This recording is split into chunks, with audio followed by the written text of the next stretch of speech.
Hi, Jody Wood. Hi, Naomi. How are you? What's going on? Yeah, well, I'm just in my room where I've been spending all of my days and nights in Brooklyn, near the Barclay Center. So this is kind of, yeah, my world right now is all contained in this room, like all of Yeah. us. So, You're at your studio, and I know you're working on a project that relates directly to what's happening right now in the world and in New York specifically. Can you tell us about that? yeah, I've been actually working on this project for a few months before coronavirus was even something anybody knew Yeah. about. This isn't a project that's specifically for coronavirus.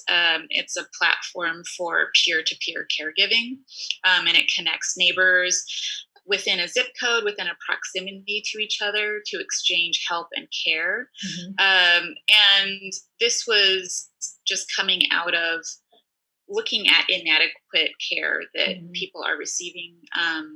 In society, we don't really value care.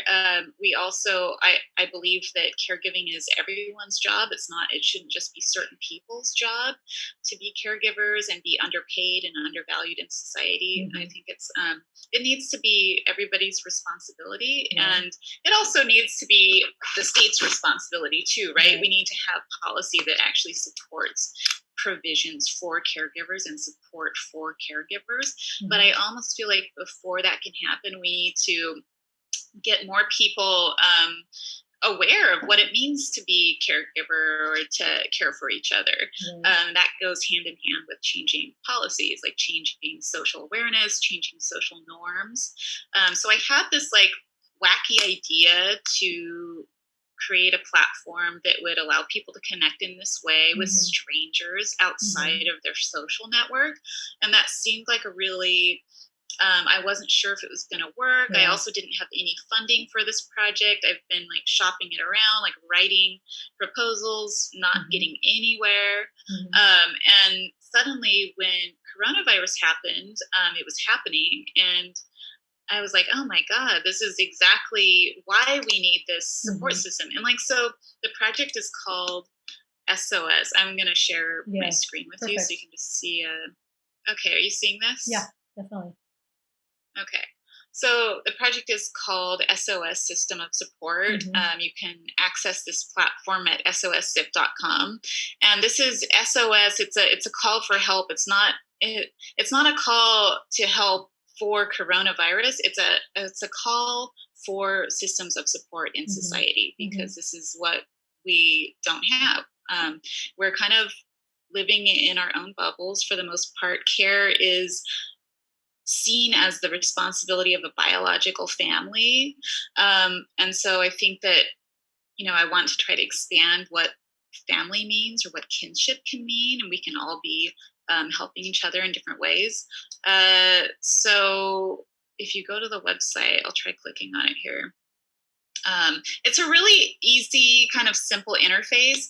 And this is something, it's not, I think because of this situation that we're in right now, everything has like a different urgency to it, right? And I Hmm. feel as an artist too, I'm really less interested in making a perfect project that's polished and pretty and glossy.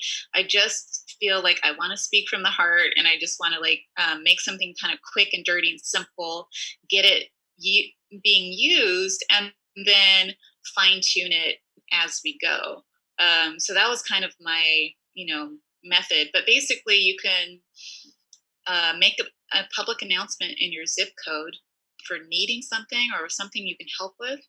You put your first name only in your zip code, and then you make a public announcement. Hmm. And then you can add your private details here, so that basically you're going to scroll down, you can see all the recent announcements Hmm. here. There's someone in Los Angeles that has just recovered from COVID.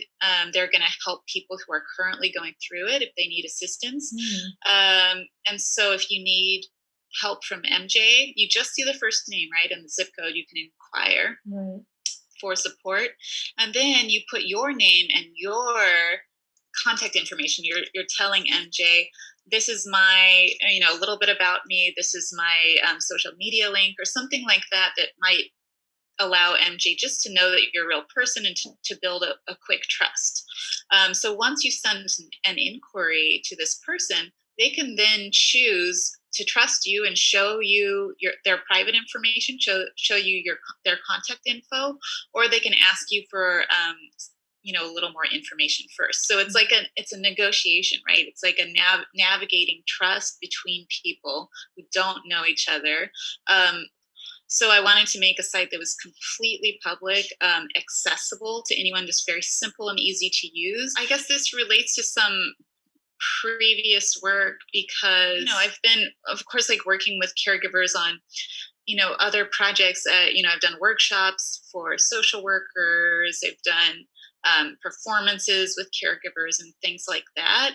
But I'm also talking to hospitals to do work with them to kind of tap into understanding dependence and tapping into accepting when you're starting to become dependent on care, and what that means, how that affects identity, and also how to see ourselves as codependent species, right? We're not in America, we think of ourselves as very independent, self-sufficient.